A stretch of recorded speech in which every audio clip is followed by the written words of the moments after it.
손님들로 붐비는 미용실 안입니다. 갑자기 한 남성이 이렇게 들어오더니 가지고 온 둔기로 미용사의 머리를 가격합니다. 어머나. 옆에 있던 다른 직원이 말려보지만 남성은 직원과 또 손님들에게까지 둔기를 휘두르면서 위협을 하는데요. 어머나 세상에. 여기서 끝나지 않습니다. 이 남성 도망친 미용사를 쫓아가서 밖으로까지 나갔는데요. 여전히 그의 손에는 둔기가 들려 있습니다. 어머나 세상에. 미용사를 쫓아서 인근 주차장까지 간 남성, 말리는 주변 상인들에게까지 폭언과 폭행을 하고요. 세상에. 계속해서 둔기를 휘두르면서 의자까지 던지는 모습입니다. 이렇게요. 남성에게 맞은 여성은 손에 통증을 호소하고요. 또 겁에 질린 사람들은 이를 피해서 도망가 보지만 남성은 계속 쫓아가기까지 합니다. 세상에. 위험한 상황은 무려 10분간 지속됐고요. 경찰이 도착한 후에도 남성은 또 5분가량 대치를 합니다. 그러더니 버티다가 결국 스스로 둔기를 버리고 체포가 됐습니다.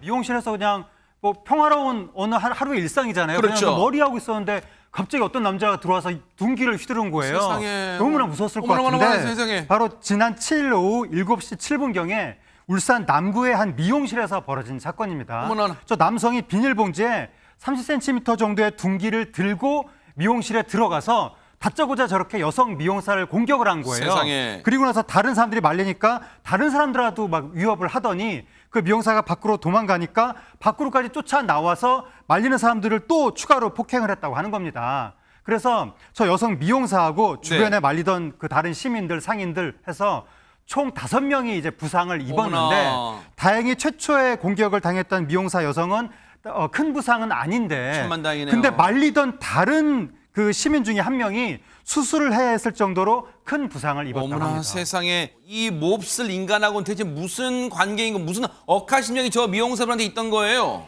이 남성 알고 보니까요. 피해 여성과 꽤나 오래전부터 안면은 있었던 사이입니다. 안면은 있었다고 말씀드리는 이유가요. 잘 아는 사이는 아니었기 때문입니다. 20년 전에 이 50대 남성이 해당 미용실에 손님으로 방문을 했었다고 합니다. 20년 전에요? 네, 그렇습니다. 그런데 15년 전에 이 남성이 울산에서 다른 지역으로 이사를 가면서 자연스럽게 발길을 끊겼죠. 소식도 끊겼습니다.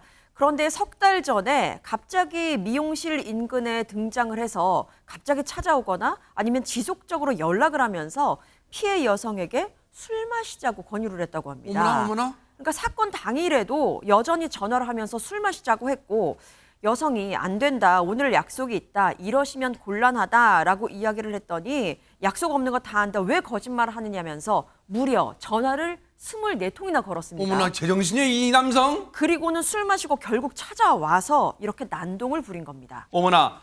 15년 넘게 지나서 얼굴 못 보고 살았죠. 그러고는 한 번 우리 가게를 지나가면서 야, 니 많이 컸네? 술 한잔 하자 그랬는 걸 제가 거절을 했고요.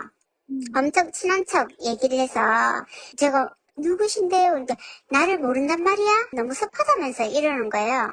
그러고 나서 전화가 온 거죠. 우리 직원이 받아서 그분이 이제 막 내를 안 바꿔준다고 욕설을 퍼부었나 봐. 네, 우리 직원이 언성을 조금 높였어요. 그리고 한 40분 지났나? 아까 전화 받던 누구야 하면서 와서 머리를 치고 내하고 커피를 한잔 마신 사이도 아니고 저도 궁금해요. 왜 쟤한테 그랬는지.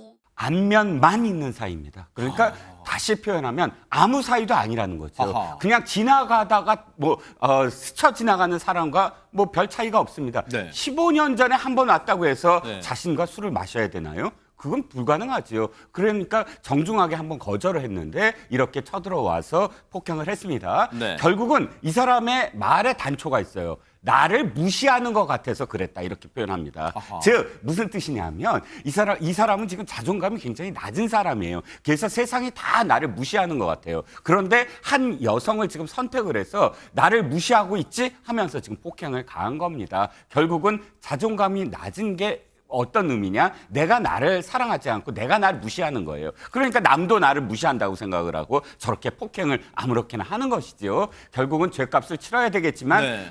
가장 중요한 건 뭐냐면 네. 좀 정신적 치료를 좀 받아야 된다. 왜 세상이 다 나를 무시한다고 그러네요, 맞아요. 생각을 하니까 네. 그건 치유가 돼야지만 이게 극복이 돼요.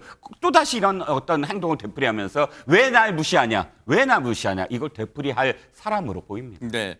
범행 도중에 친구라는 사람과 통화를 했나 봐요. 그런데 그 통화를 하면서 그랬대요.